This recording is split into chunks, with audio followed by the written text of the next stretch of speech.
Staff room से बाहर निकलते ही स्टेशन और भी भय भरा लगने लगा। हवा भारी थी, जैसे किसी ने ऑक्सीजन चूस ली हो। प्लेटफॉर्म की लाइटें हल्की हल्की झिलमिला रही थीं।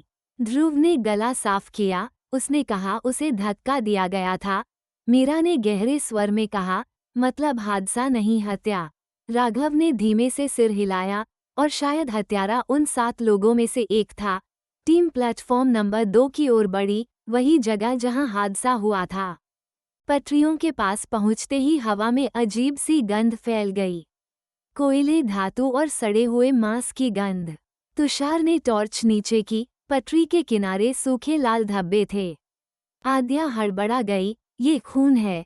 राघव ने कहा, 18 साल पुराना खून इस तरह नहीं रहता।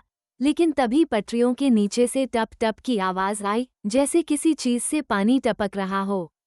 कभी टॉर्च नीचे घुमाता है, छाया हिलती है, फिर कोई आकृति उभरती है और उस गड्ढे में, जहां हादसा हुआ था, एक आदमी बैठा था। शरीर की हड्डियां उल्टी दिशा में मुड़ी हुई, चेहरा चिपका हुआ, आंखें गायब और हाथ से काला खून टपकता हुआ। उसकी गर्दन से टूटी आवाज निकली, मैं मरा नहीं था, उन्होंने मुझे नीचे छोड़ा था। मीरा ने घबराकर राघव का हाथ पकड़ा, ये 8वां यात्री नहीं है, कोई और है। तुषार कांपता हुआ बोला, कितने लोग उस रात मरे थे? वह विकृत आदमी अचानक जोर से चीखा, सिर्फ मैं नहीं। और हवा में भय की लहर दौड़ गई। ध्रुव झटके से पीछे हट गया, ये यहाँ कैसे जिंदा? 18 साल बाद? आदमी ने दोबारा बोला, जिंदा नहीं, फंसा हूँ। वो आगे की तरफ रेंगने लगा। उसके मुंह से गाढ़ा काला धुआं निकलता था। मीरा डरकर चिल्लाई, हमें यहाँ से निकलना चाहिए, ये प्रेत है। पर राघव ने हाथ उठाया, रुको।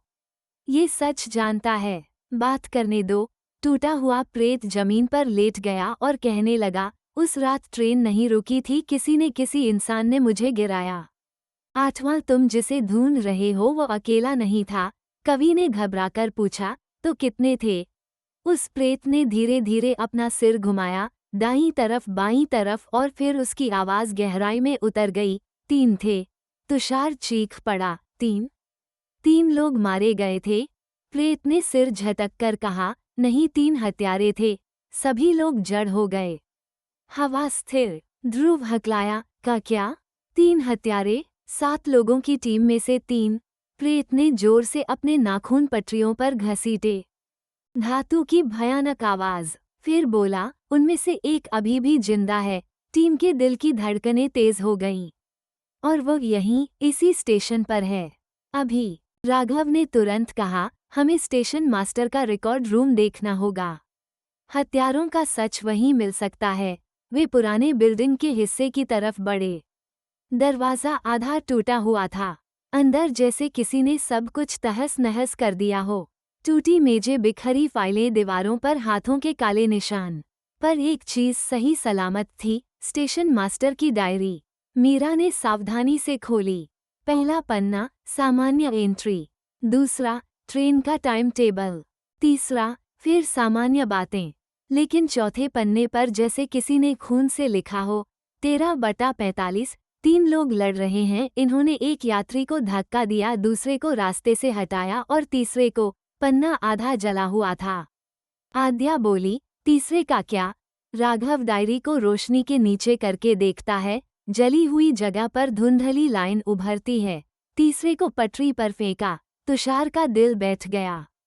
मतलब 3 हत्यारे थे और 3 शिकार, कवि बोला। हम जिस 8वें यात्री को आत्मा समझ रहे थे वो शायद उन्हीं 3 शिकारों में से एक है। मीरा ने गहरी सांस ली, और बाकी 2 शिकार? उनकी आत्माएं कहाँ हैं? अचानक कमरे की खिड़कियां धड़धड़ाकर बंद हो गईं। लाइटें अपने आप जल उठीं, और दीवार पर 3 छायाएं उभरीं, 3 अलग अलग आकार, तड़पते हुए, टूटे हुए, मानो कोई रस्सी में लटके हों। ध्रुव फुसफुसाया, ये तीनों आत्माएं यहाँ हैं। तभी हवा से फुसफुसाहट आई, हमारा बदला अधूरा है। हत्यारे यहीं हैं, तुम्हें उन्हें ढूंढना होगा। मीरा घबरा गई, हत्यारे कौन? वे कहाँ हैं? और दीवार पर एक आकृति बहुत धीरे से उभरी, एक नाम के ARAN। तुषार ने दहशत से सांस रोक ली। करण? लेकिन करण तो हमारी टीम में था। कवि ने कांपते हुए कहा, नहीं, करण तो कई साल पहले लापता हो गया था। राघव ने धीरे से कहा, या शायद वो कभी गया ही नहीं। अचानक प्लेटफॉर्म की तरफ से सायरन जैसी आवाज गूंजी।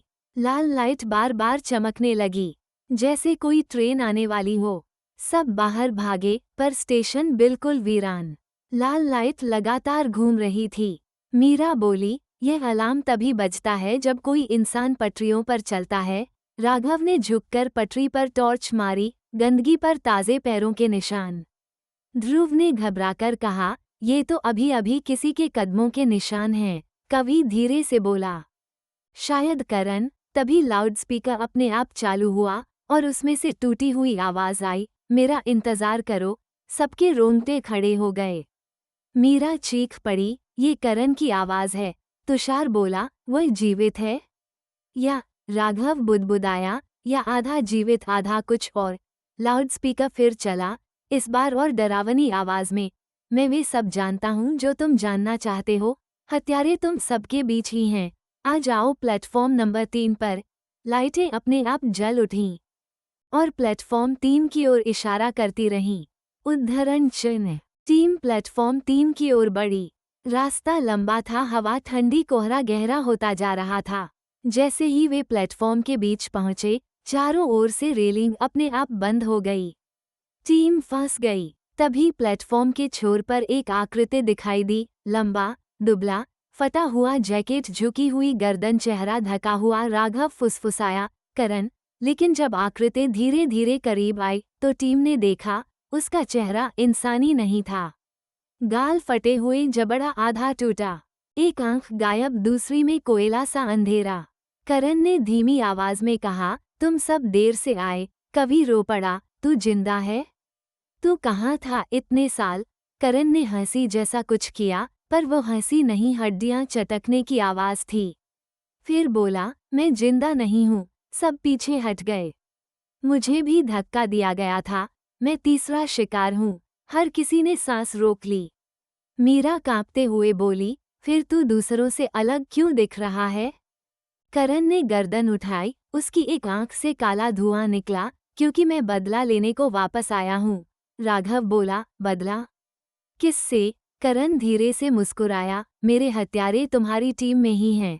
और उसने उंगली उठाई, उन 6 में से किसी की ओर, लेकिन उसी क्षण पूरा स्टेशन हिल गया।